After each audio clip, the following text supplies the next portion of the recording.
Eh bien, chaque réussite commence par la volonté d'essayer. Vous voulez réussir, essayez toujours.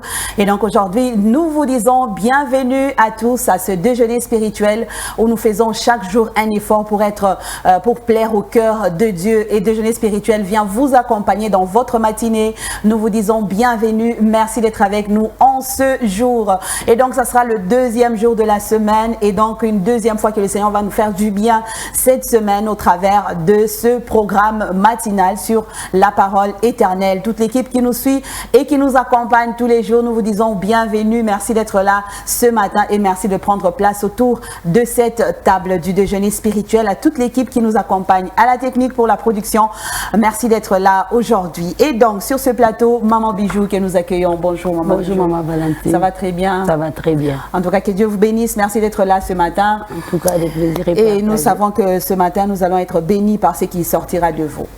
Grâce à Dieu. En tout cas, grâce à Dieu. Et le frère Alvin nous accompagne aussi ce matin. Bonjour et bienvenue. Bonjour Maman Valentine. Ça va très bien. Bonjour Maman Bijou. Bonjour, Oui, tout va très Alvin. bien. Dieu nous bénit. Et aujourd'hui, j'ai envie de dire à quelqu'un que c'est au tout premier jour que Dieu a appelé la lumière jour. Ah. Et si nous sommes dans la lumière, c'est que le jour vient de commencer. Nous pouvons toujours essayer comme vous l'avez dit. Waouh, il faut toujours essayer d'avoir encore espoir, de tenir ferme, de garder la foi, essayer de faire plaisir au cœur des dieux et cela va vous faire à votre tour du bien. On est là tous les trois pour vous apporter la parole du Seigneur dans toutes ses formes. Nous allons manger de la parole, nous allons consommer de tout ce que le Seigneur a prêté pour nous aujourd'hui en commençant par ce premier plat que nous vous servons. C'est avec le pasteur Jean-Louis Gaillard que nous vous offrons cette petite histoire.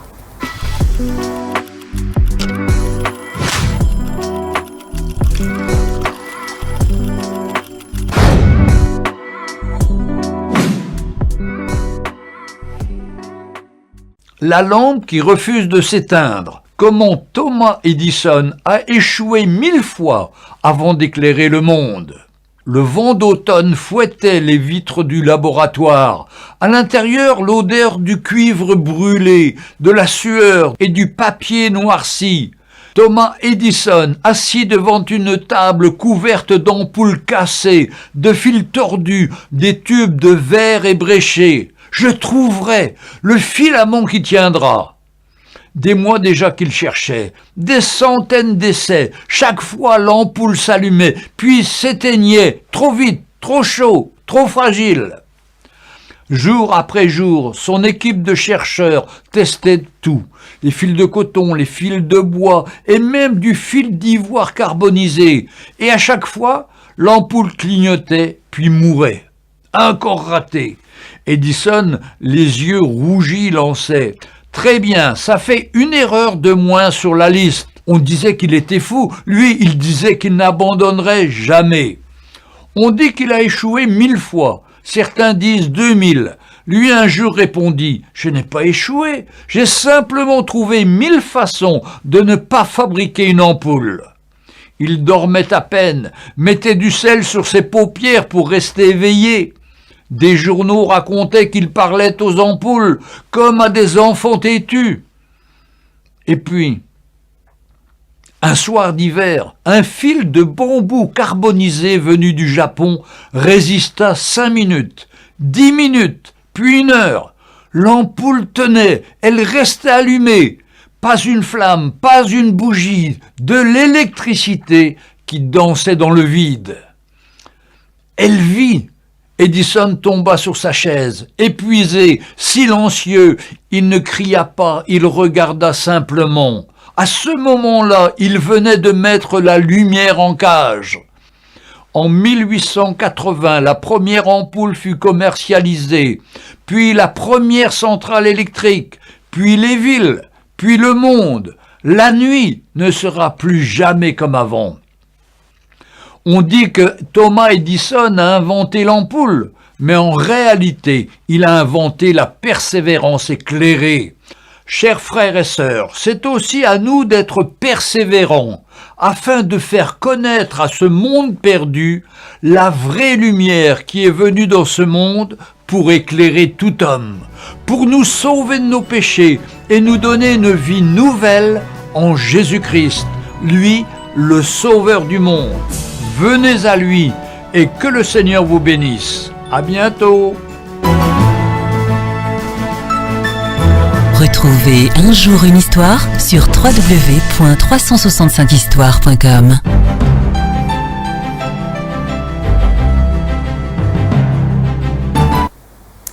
On peut dire encore la persévérance d'un homme de foi. C'est vrai que cette histoire, Maman Bijou, c'est la lampe qui refuse de s'éteindre par Thomas Edison. Plusieurs fois, on a suivi, mais chaque fois, c'est comme si le Seigneur ajoute quelque chose de nouveau à ce que nous connaissons. Quelqu'un qui se lève un matin, mais qui essaye encore de faire quelque chose qu'il a déjà essayé de faire et qu'il a échoué. Mais j'ai aimé ce qu'il a dit, il n'a pas échoué, mais il a seulement trouvé mille façons de ne pas faire quelque chose. Donc c'est une façon de s'encourager à faire et à faire encore une fois. Exactement, une façon de dire à quelqu'un, c'est vrai que c'est 2026, ça fait, je ne sais pas, pratiquement 20 ans, 10 ans que tu essayes. Ce n'est pas pour toi une raison de pouvoir abandonner. Vous savez, abandonner, c'est accepter carrément de mourir. Hein, parce que quand vous êtes mort, vous ne faites rien. Mais quand vous êtes en vie, vous avez les souffles de vie, pourquoi vous abandonnez au fait? Et si c'est que vous dites que je laisse, c'est ça même qui est cette porte qui ouvrira toute votre destinée.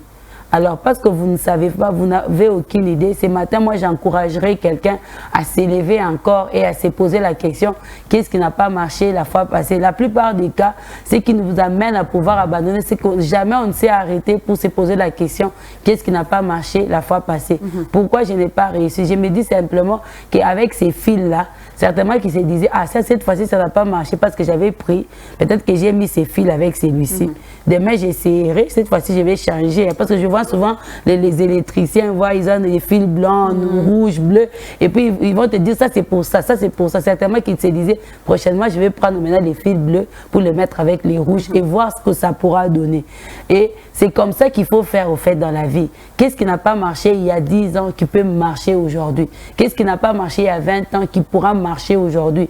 En fait, la joie, c'est... Je suis en train de me faire l'image, vous avez beaucoup de clés et vous essayez d'ouvrir une porte. La plupart des cas, on essaie, et puis finalement, quand on trouve la bonne clé qu'on a fait entrer, on ouvre. On saute toujours des joies et puis on se dit, j'ai réussi. Il y avait beaucoup de clés, mais j'ai réussi. Alors je vais dire à quelqu'un, toutes les années où tu as essayé, c'est parce que tu avais beaucoup de clés. Mais tant que les clés ne sont pas encore finies, n'arrête pas d'essayer. Et dans la plupart des cas, peut-être que tu peux te retrouver et me dire, mais Maman Bijou, ce matin, j'ai déjà essayé toutes les clés. Je vais te dire, il nous arrive des fois de prendre la clé et de la mettre dans la mauvaise position. Regardez un peu la position. Est-ce que c'est la même position? Si la fois passée, vous avez mis dans cette position, cette fois-ci, mettez dans cette autre position pour voir si ça ne pourra pas marcher. C'est ça la persévérance, c'est ça cette capacité que le Seigneur a donné à l'homme différent de l'animal, pardon, quand il arrive quelque part, il se dit, en tout cas, qu'est-ce que je vais faire? De toute façon, personne ne me voit, et puis il vit par instinct, il fait ce qu'il doit faire. Mais nous avons l'intelligence. On s'est dit, cette année, nous allons essayer de nous servir de notre cerveau pour voir ce que ça pourra donner. Servez-vous de votre cerveau. Amen. Si les clés sont finies, changez de position. Et vous allez vous rendre compte qu'en changeant de position, cette porte va finir par s'ouvrir. Waouh, waouh. Il faudra avoir quel genre de persévérance pour arriver à faire cela. Tu as un trousseau de clés, de 1000 clés, de 100 clés, mais tu dois avoir la persévérance de tourner, d'introduire chacune des clés jusqu'à ce que peut-être c'est la 100e ou la 1000e qui va ouvrir la porte. Mais pour y arriver, il faut être fort d'esprit, fort aussi de physique, mais seulement fort d'esprit d'abord, avoir la persévérance, avoir foi en quelque chose pour dire ça va s'ouvrir si je continue. Effectivement, il y a un langage très souvent en Lubumbashi, nous le disons, qui cherche trouve. Et celui qui finit par trouver, c'est celui qui continue à chercher. C'est important. Lorsque Christ nous demande de frapper, demander, il nous demande de les faire continuellement, c'est-à-dire avec persévérance. Ce n'est pas que ça sera automatique. Lorsque tu vas frapper à la première porte directement, ça va s'ouvrir. Non, c'est que tu vas devoir continuer à frapper. J'ai aimé cette analogie apportée aussi par Maman Bijou. Lorsqu'on utilise la clé, moi par exemple, je me suis retrouvé dans des cas où c'est la clé que j'utilise pour ouvrir la porte. Oui, seulement elle est dans la mauvaise position. Non, même position, mais ça n'ouvre pas. Je me demande qu'est-ce qui ne va pas. Du coup, parce que je sais que c'est ça la clé. J'insiste. Bravo. Waouh. Alors, vous avez peut-être la clé. Et c'est à vous d'insister. Il y a quelqu'un qui dit, j'ai déjà donné ma vie au Seigneur, je pensais qu'il y aurait un changement prompt. Écoute, Christ est la continue, tu as clé. déjà la clé. Exactement. Continue. Et le Seigneur vous bénisse, frère Alvin. Exactement. C'est profond, hein? Voilà. Qu'on ait la possibilité de continuer. Au fait, c'est une façon de croire en quelque chose, croire en quelqu'un. Si vous savez que le Seigneur a déjà parlé, c'est lui la clé. C'est lui la clé. Essayez encore et encore. Comme je l'ai dit au début, c'est déjà la volonté d'essayer, c'est déjà un début de réussite. Si vous avez déjà la volonté d'essayer, c'est qu'on se décourage avant même d'avoir essayé. Quand on est face à un découragement, c'est même difficile de réussir quand on a la possibilité de réussir parce qu'on s'est découragé avant d'essayer. Donc, essayons encore et encore. Essayons encore. J'ai beaucoup aimé ce que le frère Alvin a dit. Je pense que je vais vraiment finir avec ça pour dire à quelqu'un, c'est vrai que vous connaissez que c'est ça la clé de votre porte. Et ce matin, nous tous, on sait que c'est Jésus la clé. Alors, ne vous fatiguez pas, ne vous dites pas que je vais me chercher notre clé. Quand vous avez la certitude que c'est ça la clé, restez autant des fois. Et des fois, on va même chercher un peu d'huile de palme. Parce qu'on sait que c'est ça la clé, en fait. Oui, quand vous savez que c'est ça la clé, donc vous êtes au bon endroit. Voilà. Ne bougez pas. Regardez, peut-être c'est votre attitude, peut-être que vous tremblotez, c'est comme ça que ça n'entre pas. Peut-être que vous êtes un peu pressé. Et tout ça, oui. Voilà. Et donc, c'est beaucoup de bonnes choses autour de cela. Si vous vous arrêtez un peu, vous regardez très bien. C'est la clé que vous avez. Si vous êtes sûr que c'est la clé que vous avez, vous n'avez pas à être agité. Calmez-vous, regardez bien, utilisez toutes les astuces qu'il faut, mais cette clé-là entrera et elle tournera 2 fois pour que vous entriez dans cette pièce, parce que le Seigneur est la clé. Si vous avez le Seigneur, vous avez Jésus. Soyez sûr que c'est une assurance que vous soyez dedans un jour, mais seulement l'attitude que vous allez prendre compte aussi beaucoup. Amen. Alors, merci beaucoup, pasteur Jean-Louis Gaillard, surtout à mes amis sur ce plateau. C'est des bonnes choses comme ça que nous aimons entendre en cette matinée. Alors, nous allons prendre ce pain du jour qui va s'ajouter sur ce que le Seigneur nous donne déjà de bien ce matin. Que dit le Seigneur à partir de son serviteur dans ce serment que nous avons coupé juste un morceau pour vous aujourd'hui? Nous allons nous mettre en bonne forme et en bonne posture pour écouter la pensée du Seigneur.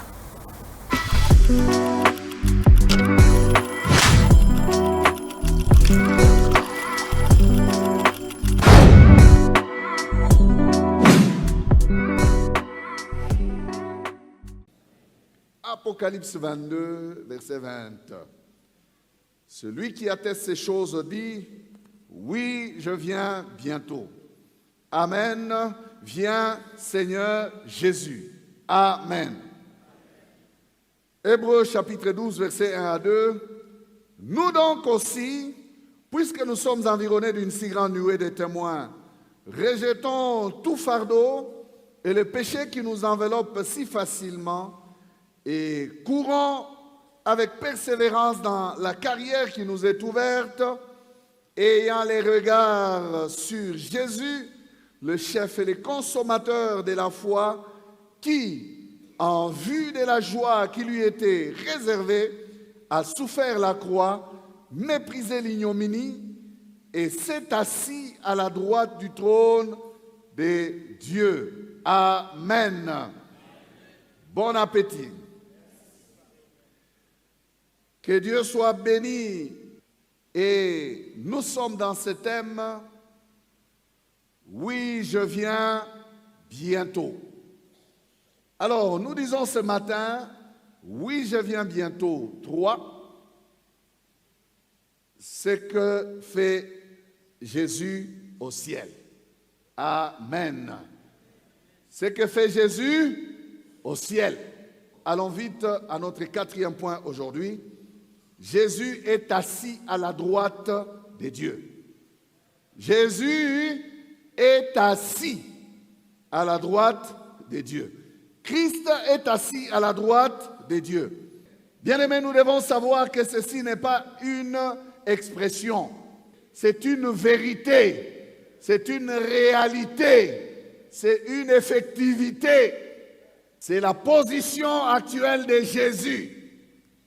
Le Jésus qui a marché sur cette terre, il est monté, il s'est assis. Maintenant, il est assis. Jésus est là où il doit être. Il est rentré dans la gloire. Il est retourné d'où il était venu. Hébreux 12, le verset 2 nous dit, ayant les regards sur Jésus, le chef et les consommateurs de la foi, qui, en vue de la joie qui lui était réservée, a souffert la croix, méprisé l'ignominie, et s'est assis à la droite du trône de Dieu. Amen. S'asseoir, c'était prévu dans son parcours. Vous savez, si vous vous attendez à la gloire, vous devez connaître aussi le parcours pour arriver à la gloire. Jésus connaissait le parcours de la gloire. Donc quand je dis que Jésus est retourné là où il était, il a réclamé cette gloire, mais il savait que pour arriver à cette gloire, il devait souffrir, il devait connaître la croix, il devait mépriser l'ignominie et enfin s'asseoir. Il y a beaucoup d'entre nous qui veulent s'asseoir, monter, entrer dans la gloire, mais qui ne connaissent pas les différentes étapes de leur parcours. Faites attention. Alors, il y a deux aspects dans s'asseoir là. Il y a des versets qui nous disent qu'il s'est assis et des versets qui nous disent que Dieu l'a fait asseoir. Ça nous dit la même chose, mais c'est vu différemment. Il est dit dans Philippiens 2 qu'il n'a pas regardé comme une proie à arracher d'être l'égal de Dieu. Qu'est-ce qu'il a fait? Il s'est humilié, il s'est abaissé. C'est l'abaissement volontaire. Christ n'a pas cherché à demeurer au ciel dans la gloire et rester égal à Dieu, mais il s'est dépouillé lui-même, il a pris une forme de serviteur. Du côté de Christ donc, c'est une position qu'il a occupée suite à son humilité, s'étant abaissé lui-même. Il a accepté de souffrir, il a accepté la croix, il a méprisé l'ignominie et il s'est assis. Amen. Du côté de Christ, c'est comme ça que nous voyons la chose. Maintenant, voyons cette même chose, c'est même s'asseoir là du côté du Père. Du côté du Père, c'est suite à son obéissance que le Père l'a souverainement élevé. Quand nous lisons Éphésiens, nous trouvons cette pensée-là. Écoutez, Éphésiens chapitre 1er, versets 19 à 23. Et quel est envers nous qui croyons l'infinie grandeur de sa puissance, se manifestant avec efficacité par la vertu de sa force. Il l'a déployé en Christ. Il l'a, c'est qui? C'est Dieu. Il l'a déployé en Christ en le ressuscitant des morts et en le faisant asseoir à sa droite dans les lieux célestes.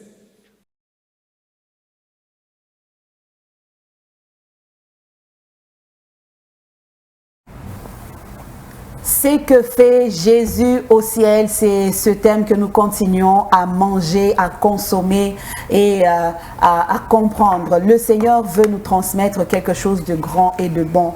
Et il est au ciel aujourd'hui, mais qu'est-ce qu'il est en train de faire? C'est une question, mais une question à laquelle nous allons avoir quelques réponses dans ce sermon. Alors, nous allons prendre ce quatrième point que le pasteur a commencé à développer cette semaine. Jésus est assis à la droite du Père. On semble peut-être dire, ah, nous on l'attend ici, il est seulement assis là-bas à la droite du Père, mais il y a une raison pour laquelle il est assis. Il est en train d'accomplir aussi la volonté du Père en étant à sa droite, et le pasteur l'a bien compris ici. Exactement, comme vous l'avez dit, c'est peut-être une question même. Nous on l'attend. On en parlait dans les coulisses ici avec le frère Alvin. Donc il est parti, il est assis à la droite du Père. Moi j'aime bien, comme vous le dites, les pasteurs aujourd'hui, il veut vraiment fixer certaines choses pour démontrer à l'Église, au peuple de Dieu, qu'est-ce que Jésus est en train de faire réellement à la droite du Père. Parce que ce n'est pas, déjà quand on parle de la droite, on voit une position de force. Je pense que dans la suite du message, le pasteur va vraiment l'expliciter. Peut-être que si nous aujourd'hui on prenait directement ça sera comme si on allait vite en besogne. Donc il est en train de bien expliquer pourquoi Christ est en train d'occuper cette position droite à côté du Père. La vérité, c'est qu'avec la suite du message, on va découvrir que c'est pas pour rien, c'est pas par hasard. Il est en train de faire des choses. Maman Valentine l'a dit, il est en train d'accomplir la volonté de Dieu. Il est en train de faire des choses extraordinaires pour nous. Hein. Il ne les fait pas pour lui, il les fait pour nous. Il est fait pour vous qui nous suivez chez vous à la maison. Jésus-Christ est en train de faire quelque chose et il est en train de faire ça pour nous, pour vous et pour moi, à condition peut-être premièrement aujourd'hui, s'il faut que je puisse glisser quelque chose, que vous puissiez l'accepter, le reconnaître comme votre Seigneur et votre Sauveur. Le frère Alvin a parlé de lui comme étant la bonne et la meilleure clé que nous pouvons rechercher. Peut-être que vous n'avez pas Jésus. Ce matin, on vous exhorterait déjà de commencer à l'accepter comme votre Seigneur et votre Sauveur pour qu'il soit cette clé et que vous puissiez jouir de ce qu'il est en train de faire à la droite du Père. Amen. En tout cas, c'est un travail.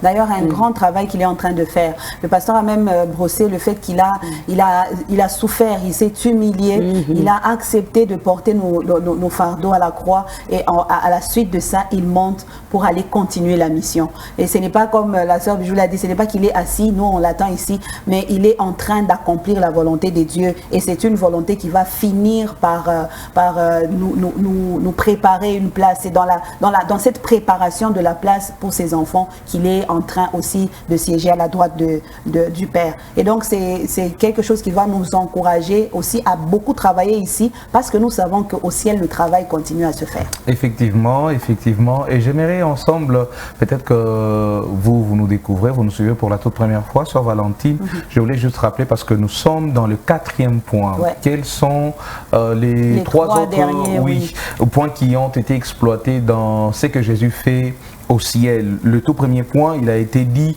qu'il est monté auprès du Père pour lui présenter les sacrifices parfaits de son sang. Il a montré, c'est que Christ continue à montrer ce qu'il a subi comme souffrance pour nous.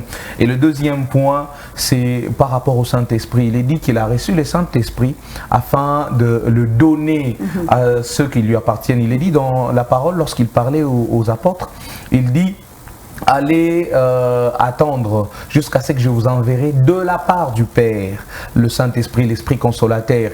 Il est dit, c'était le deuxième point. Et le troisième point, il est dit qu'il est allé nous préparer une place. Alors, il n'y a pas que ces 3 points. Sûrement, quelqu'un va dire, c'est tout. Si Jésus déjà prépare une place, c'est bon. Il présente le sang, c'est bon. Il nous a envoyé le Saint-Esprit, c'est bon. Mais il y a aussi ces 4e points. Nous parlons de la position qu'occupe Jésus au ciel. Il est dit qu'il est à la droite du Père. Au côté fort du Père. Ça, ce n'est pas de la blague. Maman Bijou, Maman Val, c'est comme dans une famille. Vous savez que vous avez un grand frère, c'est lui qui parle quand même avec papa. Quand il y a un souci, c'est lui au fait. Alors, vous savez que vous pouvez passer par lui, lui dire, il n'y a pas à manger. Non, nous voulons au moins fêter, nous voulons changer de vêtements, je ne sais pas. Et vous savez que si lui parle bien avec papa, si lui, il peut arrêter papa, même lorsque papa, ou réveiller papa, même lorsque papa est fatigué, c'est que vous avez l'assurance que vous aurez une bonne réponse. Alors, la position que doit occuper le grand frère impacte surtout vos besoins. Ainsi, nous avons un Jésus, notre grand frère, notre Seigneur, il est à la droite du Père. C'est-à-dire que sa position ne bloquerait pas en fait nos prières.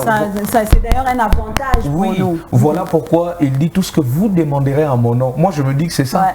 Tout ce que vous demanderez, ça sera automatique en fait. Nous demandons en son nom, il est juste à côté, il peut directement souffler au Père. Père, il y a quelqu'un qui demande. Et d'ailleurs, pour aller au Père, il faut passer par moi. Donc on n'a pas de choix que de passer par lui. Oui, la position de Jésus vient impacter. Vous savez, nous sommes tous tombés devant le film de Jésus qui a été tourné, je pense, par les Américains, je ne sais plus. Nous sommes tombés dans ces films où nous voyons Jésus monter. Et tout ce que nous avons tendance, il est monté dans le ciel, c'est tout. Il est où? Mais là, on nous donne sa position. Il n'est pas éparpillé. Il n'est pas parmi les 24 vieillards. Il n'est pas... Non, il est à la droite du Père. C'est-à-dire, il n'est pas loin. C'est lui qui est à la droite. D'ailleurs, Maman Val, ceux qui disent ça c'est mon bras droit, c'est qu'il ne peut pas faire quelque chose sans un peu consulter. Il Il peut même entreprendre quelque chose. Comment tu trouves? Est-ce que je peux lui faire du bien? Et si vous êtes des Jésus, lorsque Dieu veut faire quelque chose pour vous, il va consulter Jésus. Jésus vous connaît déjà. Il va dire oui, papa, allez-y. C'est-à-dire que la position de Jésus nous fait du bien. La position de Jésus au ciel nous fait déjà du bien. C'est une garantie que pour nous, nous avons aussi une place. Parce que nous sommes comme Christ. Nous sommes des chrétiens. Nous sommes l'image du Christ. Et donc, c'est une garantie, comme je l'ai dit, de dire ou de savoir Jésus à la droite du Père, pensant aussi à ce qui nous attend. C'est que quand on a, c'est comme un envoyé spécial pour nous. Donc, il part, il nous arrange la place et il nous garantit une place au ciel parce qu'on lui ressemble, on est comme lui. Et un jour, quand on voudra aller, on a cette place d'office parce que nous vivons comme lui et nous lui ressemblons. Et donc, c'est une bonne chose aujourd'hui de savoir que le Seigneur est au ciel. Et quelque chose d'autre que le pasteur a ajouté dans cette portion, il dit Jésus occupe cette position suite à son humilité du point de vue du Père. Nous devons donc comprendre que c'est une position qui lui confère suite à son obéissance. Il a obéi, il a reçu un nom élevé au-dessus de tout autre nom. En plus de ça, il est à la droite du Père, intercédant pour nous. Exactement comme vous l'avez dit, suite à son humilité, à son obéissance. En fait, moi je dis toujours, si vous n'avez personne que vous pouvez imiter, si vous n'avez pas de modèles, nous avons le seul et unique modèle par excellence, c'est Jésus-Christ. Il est venu sur la terre et j'aime bien Christ. Quand il est sur la terre, il ne fait pas abstraction de sa mission principale. En tout cas, il n'a pas mis de côté ni oublié c'est pourquoi il était venu. Voilà pourquoi même quand il se retrouve à Gethsémani, c'était simple, c'était plus simple pour lui. C'est vrai que ça fait mal humainement parce que je veux connaître l'humiliation, je veux connaître tout ceci. Mais quand il prend le temps de parler avec son père et puis il dit non, toutefois pas ma volonté, ta volonté. Pourquoi? Parce qu'il savait que ce qui était important pour lui, ce qui comptait pour lui, ce n'était pas d'abord de satisfaire les hommes, de répondre aux attentes des hommes, non. Il était là pour répondre à la volonté de Dieu. Voilà pourquoi il dit ma nourriture est de faire la volonté de celui qui m'a envoyé. C'est aussi un caractère humble. Vous savez, quand vous êtes humble, quand vous avez de l'humilité en vous, quand vous êtes quelque part, quand bien même vous êtes positionné, vous ne ferez pas des choses pour votre compte. Vous ferez d'abord pour la personne qui vous a amené là. Et Christ savait que sur la terre, bien qu'on pouvait l'appeler Rabbi, bien qu'on pouvait le reconnaître maître, bien qu'à un moment, on a même commencé à le comparer à Élie, à Moïse, à toutes ces personnes-là, il est resté humble. Parce que son objectif principal, frère Alvin, comme était frère Alvin est en train de rire, c'était au fait de faire la volonté de celui qui l'a envoyé. Et aujourd'hui, ça doit vraiment être un modèle pour nous. Peu importe là où nous nous trouvons, la position que nous devons occuper, nous devons être humbles parce que nous sommes en train de représenter quelqu'un qui nous a envoyé. Je vais vous arracher la parole.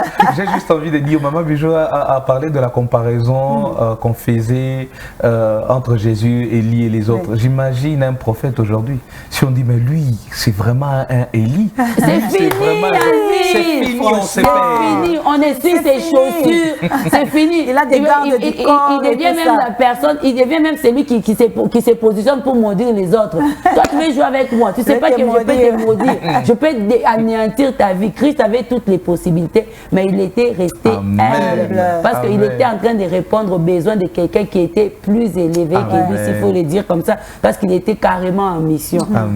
Il a eu cette place à la droite du Père parce que l'humilité l'a caractérisé, l'obéissance l'a caractérisé. Et c'est quelque chose qui nous montre encore que nous devons prendre cela comme modèle. Le frère Alvin a soulevé un point qu'on vit aujourd'hui, on le voit. Donc il suffit qu'on t'appelle seulement prophète. Peut-être que c'est juste un don que le Seigneur vient de déposer, mais tu prends tous les pouvoirs. Mais le Seigneur n'a pas été cela. Il a été humble jusqu'à ce qu'il ait monté et ça lui a valu une place au côté le plus fort du Père. Alors nous allons continuer ce pain demain et nous disons que le Seigneur, en tout cas, vous bénisse et qu'il vous mette aussi cette humilité, qu'il vous caractérise par cela, que vous ayez cette obéissance, que nous ayons cette obéissance qui lui a donné cette bonne place place aux côtés du Père, que nous soyons vraiment comme Christ. Que le Seigneur vous bénisse en tout cas sur ce plateau pour Amen. tout ce qui est sorti aujourd'hui autour de ce sermon. Alors, comme je disais, demain, ce sera une autre partie que nous allons découvrir. En attendant, nous prenons ceci, ce chant nouveau de frère Gloire Kassonga, Tu me sondes, que nous allons devoir consommer avec vous.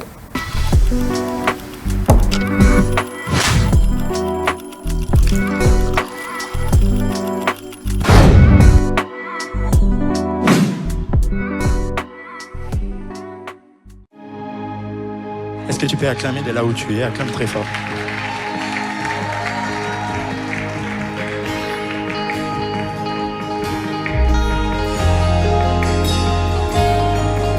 Tu me sondes, tu me connais. Tu sais quand je m'assieds et quand je me lève.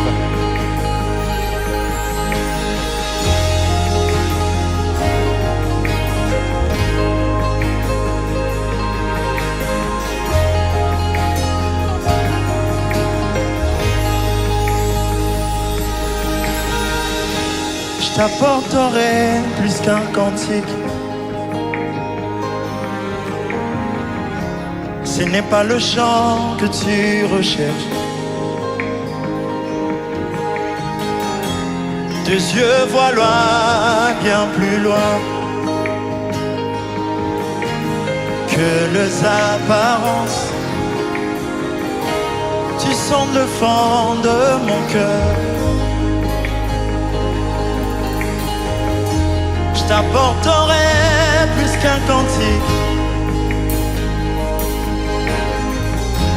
Ce n'est pas le chant que tu recherches. Tes yeux voient loin, bien plus loin que les apparences. Tu sens le fond de mon cœur. Écoute ce refrain. Car tu me sondes, je n'ai rien à te cacher. Car tu me sondes, je n'ai rien à te cacher. Tu me sondes, je n'ai rien à te cacher. Je veux juste être vrai, afin de te réjouir. Je veux juste être vrai, afin de te réjouir. One more. Car tu me sondes, je n'ai rien à te cacher. Oh my God. Car tu me sondes, je n'ai rien à te cacher. Tu me sondes, je n'ai rien à te cacher. Je veux juste être vrai, afin de te réjouir. Papa, je veux juste être vrai, afin de te réjouir. Oh,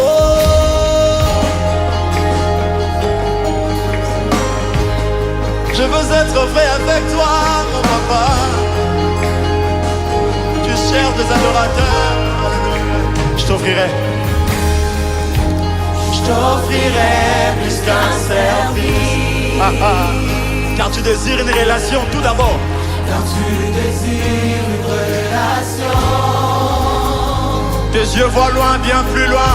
Tes yeux voient loin, bien plus loin. Que tout ce que je fais, que tout ce que je fais. Tu désires être aimé. Tu désires être aimé. Alléluia. Encore une fois. Je t'offrirai plus qu'un service. Car tu désires une relation. Père, tu vois loin. Père, tu vois loin, bien plus loin. Que tout ce que je fais, tout ce que je fais.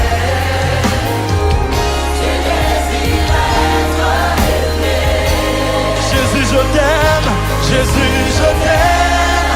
Je n'ai rien à te priver. Oh.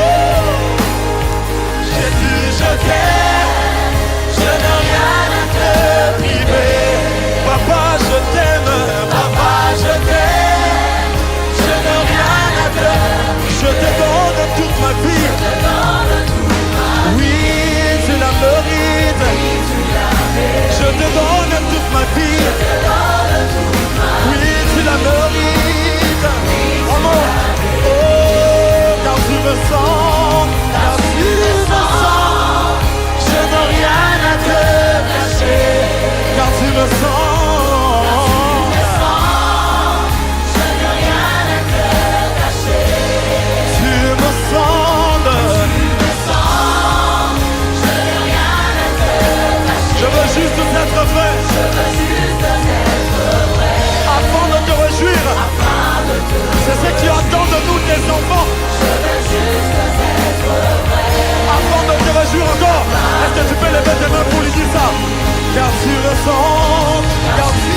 Chantez avec moi. Tu me sondes, tu me sondes, tu me sondes, tu me sondes, tu me sondes, tu me sondes. Tu sais quand je m'assieds, quand je me lève, tes yeux sont sur moi, Seigneur. Waouh! Quel beau chant ce matin, quel beau chant.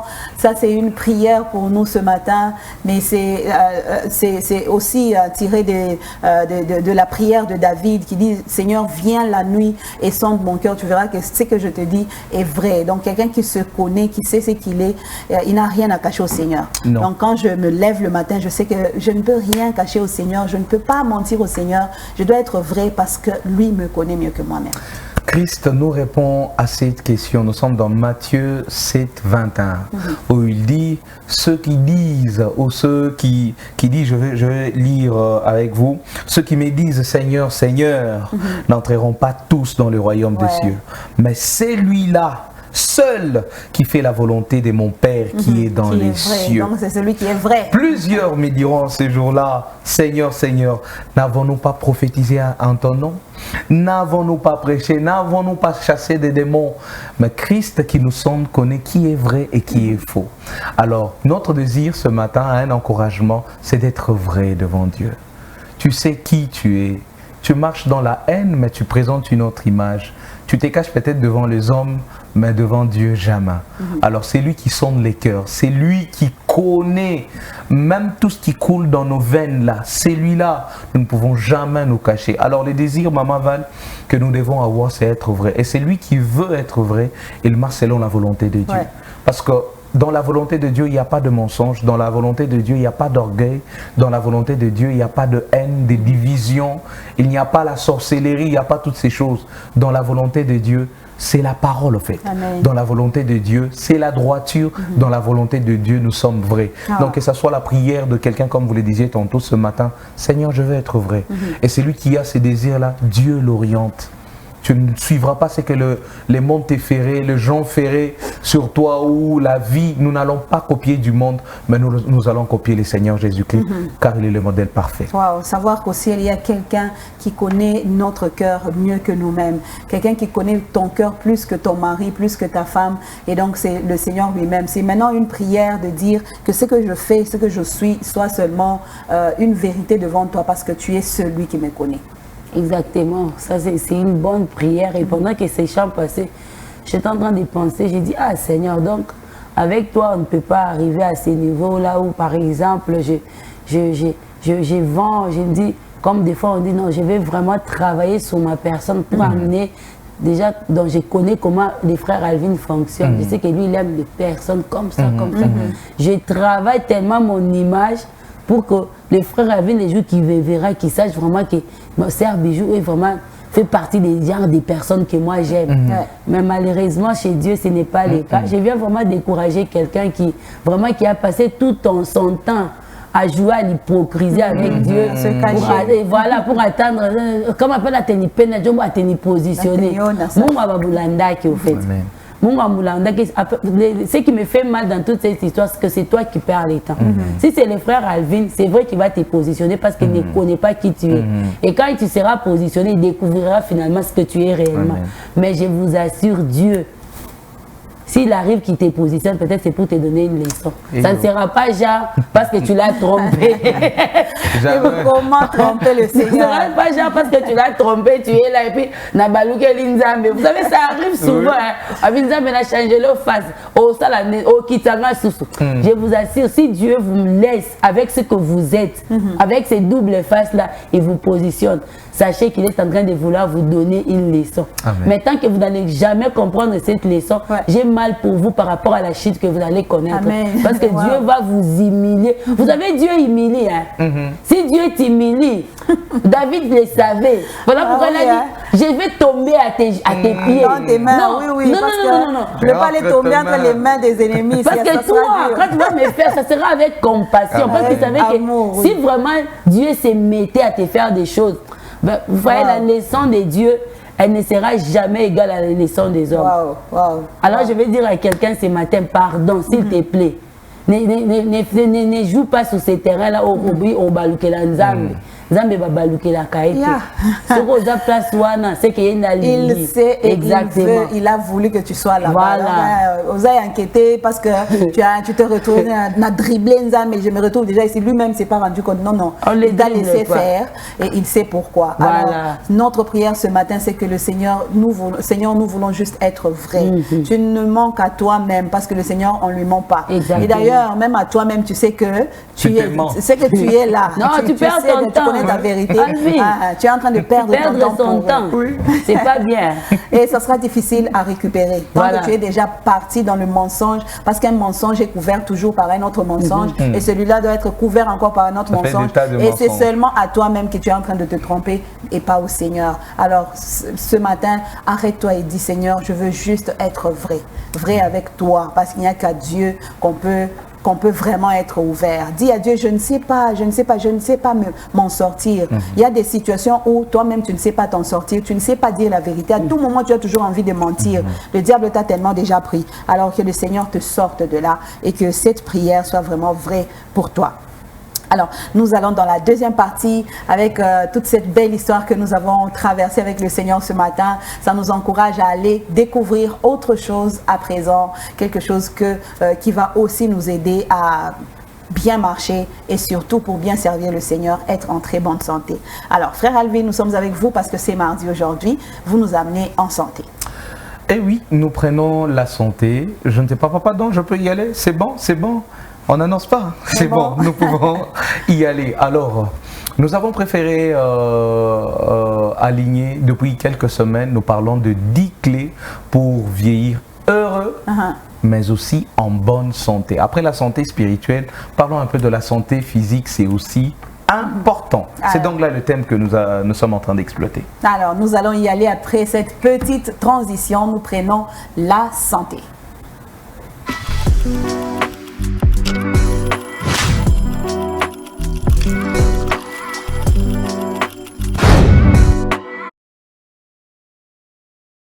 Frère Alvin, après la santé spirituelle aussi, la santé physique, comme quelqu'un le dit toujours, le capital de Dieu c'est le corps, c'est le corps de l'homme. Dieu n'utilise que le corps pour l'homme et donc le corps doit être aussi en bonne santé pour servir bien le Seigneur. C'est là aussi la conscience.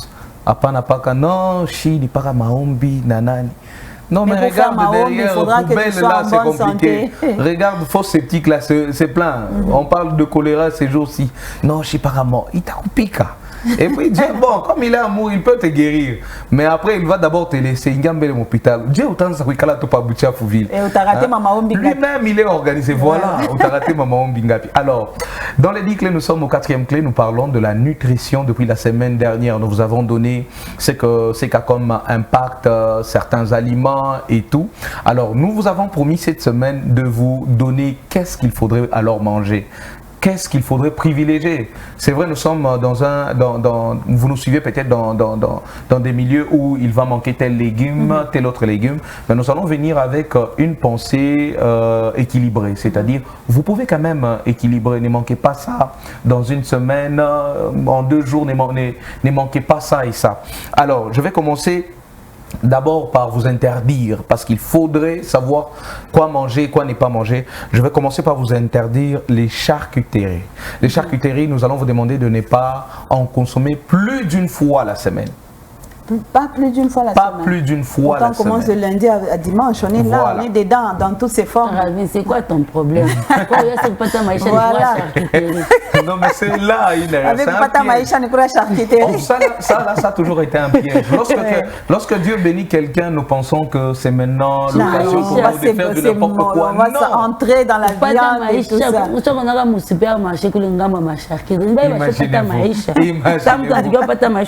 Imaginez-vous. Donc aujourd'hui, c'est parce que nous tenons compte de notre santé, malamour, il n'y a pas semaine. Par semaine. Parce qu'il n'y a pas que charcuterie. Il n'y a pas que charcuterie.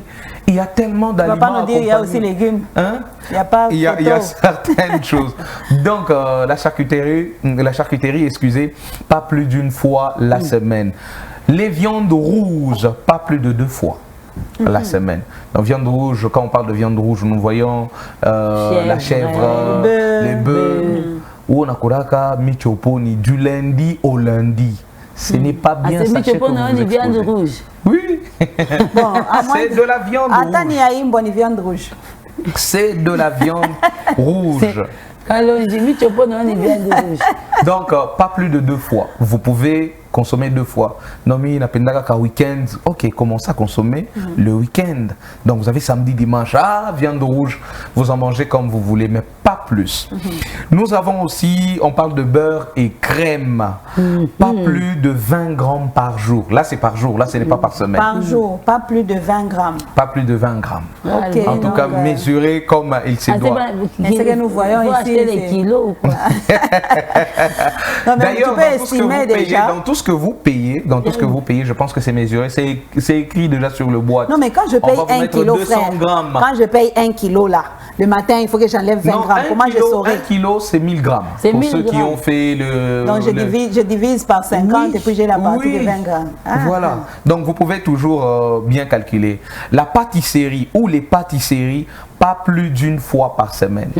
Il y a de ce gâteau. Non. Il y en a qui achètent même quand ce n'est pas leur anniversaire. Il y en a, c'est tous les jours aussi, une partie par jour. Ce qui est grave, c'est que nous promettons même aux enfants, cette semaine, ça sera gâteau lundi, mardi, mercredi, jeudi. La semaine gâteau. Non, mais ce n'est pas bien. Ce n'est pas bien pour vous. Surtout, nous vous avons dit, vous qui avez déjà dépassé les 50 ans, il faudrait réduire certaines choses. Déjà, on parle de la quarantaine. Quand tu entres dans la quarantaine, tu deviens regardant sur ta santé. Choses. En santé, on dit que dès qu'on a, ça dépend de l'organisme, mais déjà à 35 ans, il n'y a plus, en fait, le corps arrête son évolution.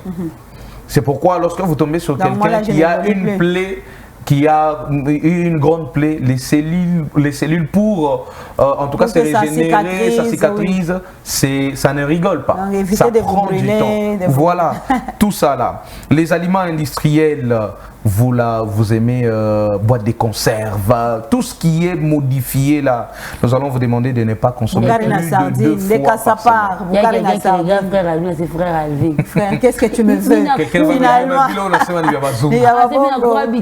ça n'a pas de mina pata qu'on a mis. Minanza, oh, la sardine a mis chaque jour, oh, dans un Qatari. Alors, dernier élément à bannir ou à limiter, nous allons parler des sodas. Quand on parle de soda, on voit tout ce qu'on appelle boissons sucrées, gazeuses, voilà. Donc, soda, vous qui aimez la bière, d'ailleurs, nous vous avons demandé de mettre à côté vin. Non, ni qu'à vin rouge, non, ni qu'à... en tout cas, gérez-vous. Nous allons vous demander de prendre de moins en moins possible. Les sodas surtout, nous avons demandé de carrément mettre de côté. Moi, j'ai fait ça. Je suis fier, Madame Valentine. Je suis fière de moi aussi. En mois de juin, je vais totaliser 2 ans que je ne prends plus les sodas. Les sucreries, là. Oui. Et pour moi, j'appelle ça, c'est même pas du sucré. C'est maintenant, aujourd'hui, c'est l'eau sucrée qu'on a colorée. Bien voilà. Et pour vous donner aux enfants, ce qui est pire, vous donnez aux enfants de la maternelle. Non, il faut quand même leur dire. Je vais vous laisser commenter. Alors, qu'est-ce qu'il faudrait beaucoup plus privilégier? Si nous avons limité certaines choses, qu'est-ce qu'il faudrait beaucoup plus privilégier? Nous allons vous demander d'utiliser l'huile d'olive. Je sais que c'est cher. Je sais, mais utilisez au moins 3 à 4 cuillères à soupe par jour.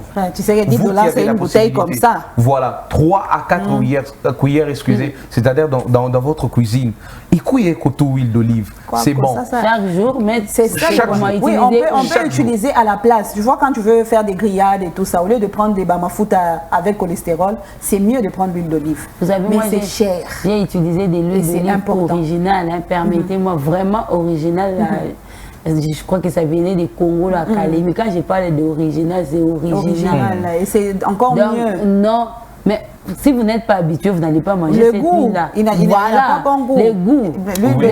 C'est vraiment différent avec ce qu'on nous vend ici. En fait, le problème, c'est pas le goût, mais les contenus, les composants, c'est très important. Nous aimons tout ce qui est sucré, tout ce qui paraît bon.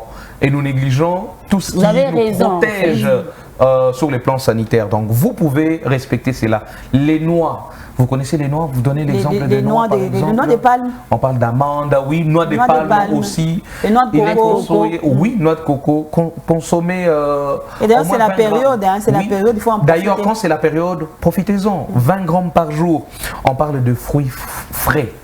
2 à 3 par jour. Hein, Voilà, ma pomme y vit quoi? On n'a pas dit des mangues, on a dit 2 fruits différents. Les légumes verts aussi. 2 à 3 par jour. Au décor comme souhait ton somme tout le la jana. Mangari buna changer mutete. Hein? Apana somburi to côté chajana on décor changer un peu. Et mais il faut pas y aller vite, frère Alvin, parce que ce sont des choses importantes. Oui, moi je pense qu'on pouvait aller étape par étape pour commencer à comprendre chaque chose, l'importance de chaque. D'accord. Mais je vais d'abord à ces rythmes. Le céréal d'abord varier aussi. Varier c'est important. Oui, nous avons le soja. Les maïs, il y en a. Maïs, donc vous pouvez les faire. Le poisson aussi, 2 à 3 fois par semaine. Vous voyez, ça vient maintenant combler les vides.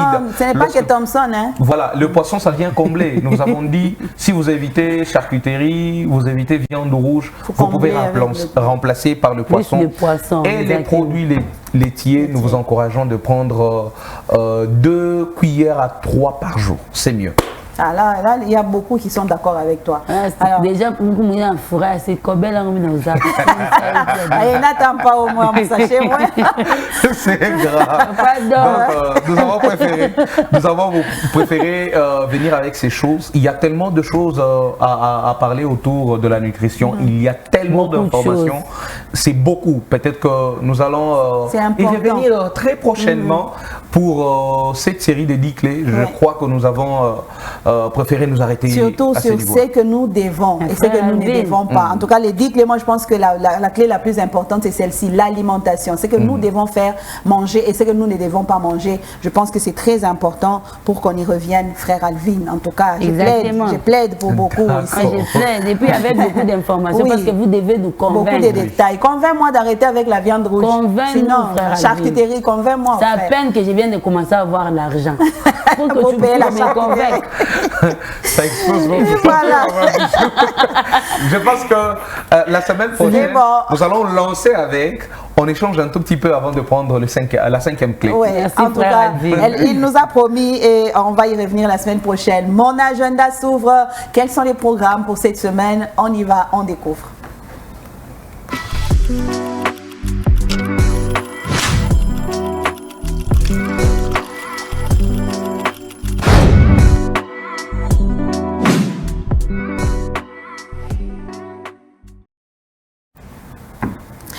Et alors, donc aujourd'hui, mardi, nous nous rappelons, Maman Bijou, que c'est notre jour. Nous, femmes formidables en action, nous sommes au rendez-vous aujourd'hui à partir déjà de 15h. À partir de 15h, Maman Valentine, nous sommes là pour notre premier moment d'intercession et puis nous commençons avec les programmes.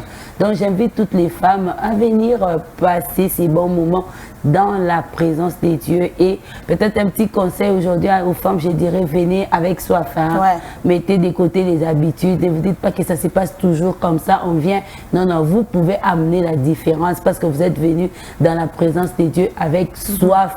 Vous pouvez amener la différence parce que vous serez certainement la porte par laquelle le Seigneur va commencer à visiter les autres.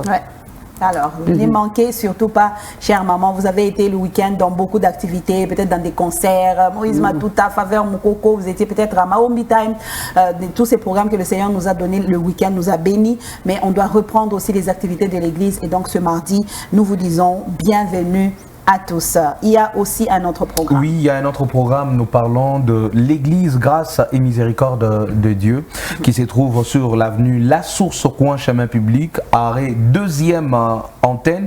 Référence, on parle du local de l'équipe de football TP Mazembe.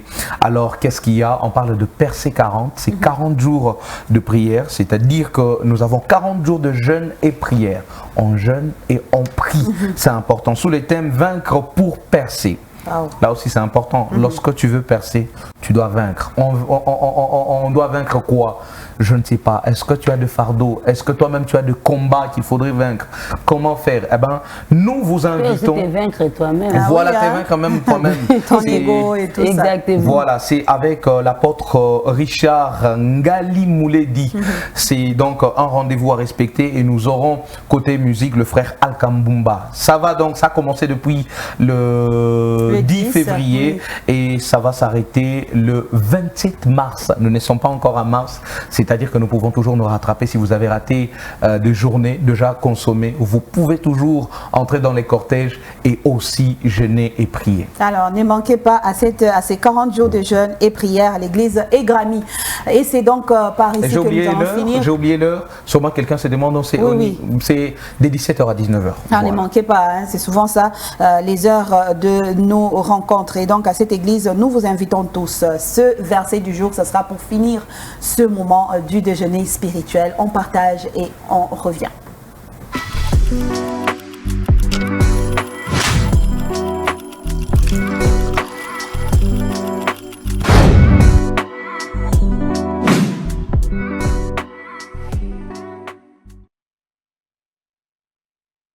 Et voilà, nous découvrons notre verset du jour. Aujourd'hui, mardi, nous lisons Deutéronome 9, 10 et 11. Les versets du jour est tiré de Deutéronome chapitre 11, verset 1 qui nous dit « Tu aimeras l'Éternel ton Dieu et tu observeras toujours ses préceptes, ses lois, ses ordonnances et ses commandements. Tu aimeras l'Éternel ton Dieu et tu observeras toujours ses préceptes, ses lois, ses ordonnances et ses commandements. » Oh, la preuve de l'amour vient juste là en bas.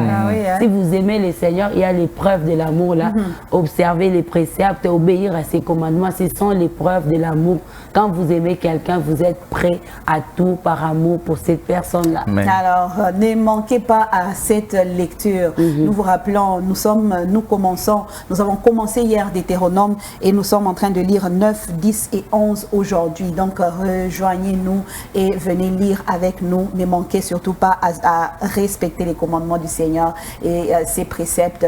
Là, c'est Moïse qui parlait aux enfants d'Israël. Avant sa mort, il a remis les roues sur les rails pour que quand il va mourir, qu'il ne reste pas s'évader des lois de l'Éternel. Et donc, nous sommes aussi enfants de Dieu. Ne restons pas en dehors des lois de l'Éternel. Prouvons que nous aimons le Seigneur et prouvons-le par le respect de ses commandements. Merci beaucoup, Maman Bijou, pour ce verset et pour tout ça aujourd'hui. En tout cas, aujourd'hui, c'était chaud. Merci beaucoup, frère Alvin. Merci beaucoup et nous vous nous promettez que nous revenons avec l'alimentation le mardi. Je prends tout le monde à témoin là-bas.